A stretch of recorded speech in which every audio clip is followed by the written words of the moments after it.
As you can see, piso lang yung babayaran natin. Tatlong items, pwedeng pagsabayin at meron na rin siyang free shipping. Parang piso lang lahat ang babayaran natin. Totoo kaya yun? Hi guys, for today's video, ipapakita ko nga po pala sa inyo kung paano umorder kapag kayo po ay isang new user account dito sa ating Lazada app. Kung gusto nyo pong malaman, panoorin nyo lang po hanggang dulo. Ilalagay ko na lang din yung link kung saan pwede nyo pong ma-download ang Lazada app. Mag-register lang po tayo and kapag nabuksan nyo na rin po ang ating link, ito po yung ating makikita. So ayan, install and pipindutin lang din natin yan and mapupunta na rin tayo sa ganitong page. Pipili lang tayo dito guys ng gusto nating bilhin and ang amount lang pala nito ay yung 0.33. Tatlong 0.33 na item ang i-check out natin. Ayan.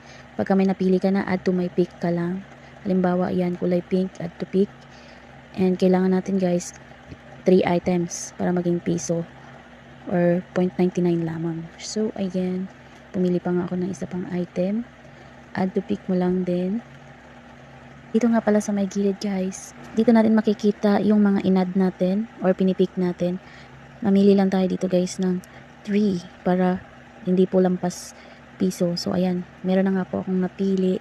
And after nyan, ito yung mga lumabas. Ayan, as you can see, piso lang yung babayaran natin. After po natin maglagay ng ating address kung saan i-deliver, pwede na po natin siyang i-place order. So ayan, thank you for watching. Sana po ay nakatulong. Please like and share.